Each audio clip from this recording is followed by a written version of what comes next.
नेपालबाट फर्केपछि अग्निपथबारे बोले भारतीय सेनाध्यक्ष पाण्डे। नेपालले अग्निपथलाई तत्काल कार्यान्वयन नगरे सो स्थानमा अन्य बटालियन स्थापना गर्ने चेतावनी। अग्निपथ योजनाबारे तत्काल कुनै निर्णय नहुने परराष्ट्र मन्त्रालयको ठोकुवा। नवनिर्वाचित सरकारले नै निर्णय गर्ने परराष्ट्र मन्त्रालयकी प्रवक्ता शिवा लम्सालको भनाई। भारतीय प्रधानमन्त्री मोदी र रुसी राष्ट्रपति पुटिन बीच भेटवार्ता हुँदै चिनिया नेता लीको भ्रमणसँगै खुल्ला भयो तातोपानी र रसुवागढी नाका, आउन थाले कन्टेनर। लिपुलेक क्षेत्रमा नेपाल टेलिकमले स्थापना गर्यो अत्याधुनिक 4G सेवा। कालापानी, लिपुलेक र लिम्पियाधुरासम्म यसको कभरेज हुने दाबी। खोला नै गायब हुने गरी हल स्थापना गरेको गम्भीर खुलासा। काठमाडौँको जय नेपाल हलको कम्पाउन्ड खोतल्दा भेटियो टुकुचा खोला। सरकारले लियो विप्लव नेकपाका नेता कार्यकर्तामाथिको मुद्दा फिर्ता। विप्लव समूहले दियो यस्तो प्रतिक्रिया। र दोस्रो विश्वयुद्धपछि बर्मा, मलेसिया, थाइल्यान्ड लगायतका देशमा बस्ने नेपालीलाई पनि परिचय पत्र दिन माग। संसदमै यो कुरा उठेपछि सम्बन्धित निकायको ध्यान तानियो। नमस्कार, ग्रेटर नेपाल टिभीले तयार पारेको न्युज अपडेटबाट यहाँलाई हार्दिक स्वागत छ। अब न्युज अपडेट विस्तारमा। भारतका स्थल सेना अध्यक्ष मनोज पाण्डेले अग्निपथ योजनाबारे नेपालले समयमा निर्णय नलिए गोर्खा सैनिकको लागि छुट्याइएको कोटा फिर्ता लिन बाध्य हुने चेतावनी दिएका छन्। भारतले यस्तो निर्णय लिए दुई देशको सम्बन्धमा असर पर्ने टिप्पणी भइरहेको बेला उनको धारणा आएको हो। भारतमा बुधबार युनाइटेड सर्भिस इन्स्टिच्युट अफ इन्डियाले आयोजना गरेको कार्यक्रममा बोल्दै सेना अध्यक्ष पाण्डेले अग्निपथ योजनाबारे नेपालले चुनाव अघि कुनै निर्णय नगर्ने आशय पनि व्यक्त गरेका छन्। सेना अध्यक्ष पाण्डे हालै नेपालको भ्रमण गरी भारत फर्केका हुन्। नेपाल भ्रमणमा रहेको बेला उनले यस विषयमा पनि चर्चा गरेका थिए, तर नेपाली पक्षबाट कुनै ठोस जवाफ नपाएको स्रोतले जनाएको छ। उनले नेपाली सेनासहित अन्य सरोकारवालाहरूसँग यसबारे जिज्ञासा राखेका थिए। कुनै ठोस प्रतिक्रिया नलिइकन भदौ 13 गते भारत फर्किएका थिए। परराष्ट्र सचिव भरतराज पौडेल भदौ 28 गते भारत भ्रमण गएका हुन्। भारतमा सचिव पौडेलसँग पनि यस विषयमा जिज्ञासा राखिएको बताइएको छ, तर उनले पनि कुनै ठोस जवाफ नदिएको स्रोतले जनाएको छ। यदि नेपालले अग्निपथबारे समयमा नै कुनै निर्णय दिन नसके दुई देशको सम्बन्धमा असर पर्न सक्ने भारतीय सञ्चार माध्यमले जनाएका छन्। नेपालले भारतको अग्निपथ भर्नामा हाल रोक लगाएको छ। झन्डै 1 महिना बढी समयदेखि कोभिड-19 को सङ्क्रमण बढेको भन्दै बन्द रहेका तातोपानी र रसुवातर्फका नाका आजदेखि खुलेका छन्। नेपालको 4 दिने औपचारिक भ्रमणमा आएका जनवादी गणतन्त्र चीनको राष्ट्रिय जनकङ्ग्रेस स्थायी समितिका अध्यक्ष ली चान्सुको भ्रमणका क्रममा भएका द्विपक्षीय सहमति पश्चात नाका खुलेको बताइएको छ। साथै कोभिड-19 को सङ्क्रमण घटेकाले पनि दुवै नाका आजदेखि सञ्चालन गरिएको समेत जनाइएको छ।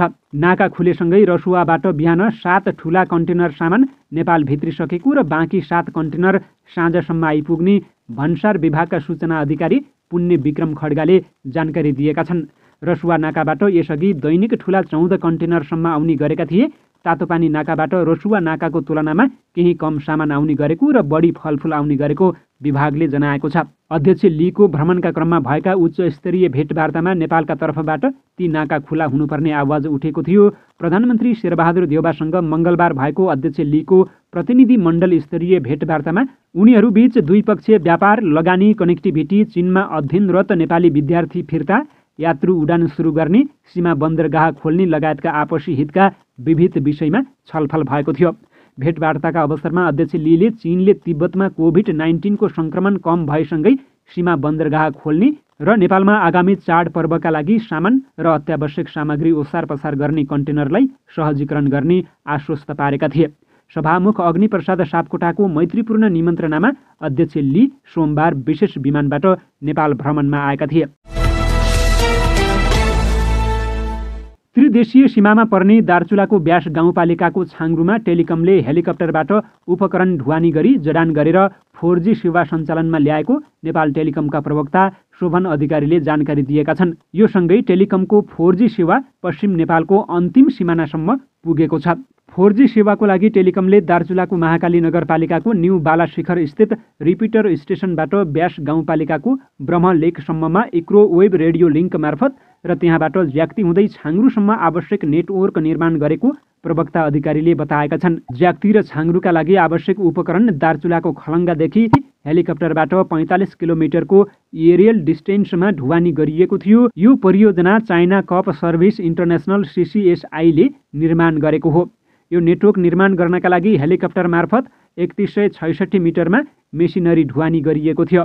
अब छाङ्ग्रुमा रहेका करिब 120 घरधुरी र 700 जनसङ्ख्या तथा अन्य क्षेत्रका गरी करिब 4000 जनसङ्ख्या लाभान्वित हुने टेलिकमले जनाएको छ। यो सँगै छाङ्ग्रुको नजिकका क्षेत्र लिपुलेक, कालापानी र लिम्पियाधुरा क्षेत्रका गुन्जी, नाभी र कुटी तथा टिङ्कर लगायतका क्षेत्र र सिमानासम्म 4G को पहुँच पुगेको छ। नेपाल टेलिकमले सञ्चालनमा ल्याएको सो क्षेत्रमा ब्यान्ड 20 अर्थात् 800 मेगाहर्जमा मोबाइल मार्फत भोइस र डाटा चलाउन सकिनेछ।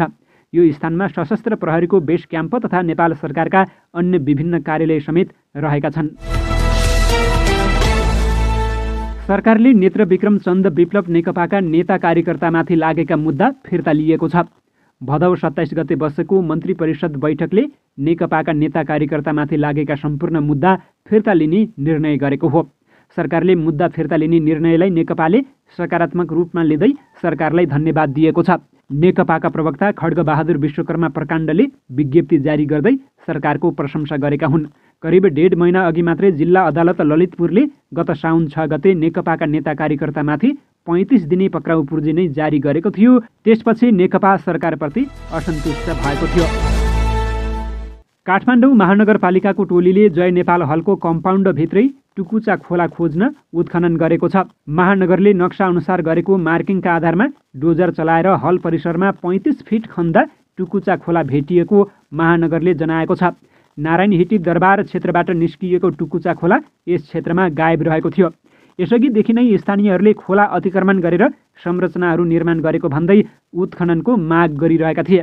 महानगरले 12 साउनमा सूचना जारी गरेर टुकुचाको अतिक्रमण हटाउन निर्देशन दिएको थियो। 35 दिने सूचनाको म्याद सकिएपछि महानगरले गायब भएको र अतिक्रमण भएको क्षेत्रमा उत्खनन तथा खोजी कार्य सुरु गरेको छ।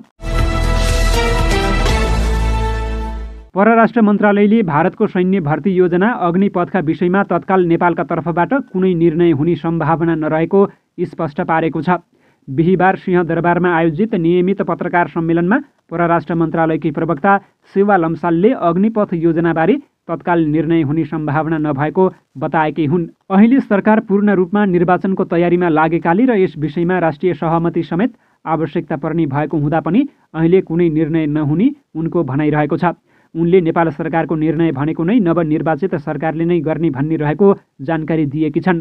प्रवक्ता लम्सालले प्राकृतिक प्रकोपमा फँसेको पाकिस्तानलाई मानवीय हिसाबले नेपालले सक्ने सहयोग गरेको र आगामी दिनमा सहयोग आदान प्रदान हुने बताएकी छन्।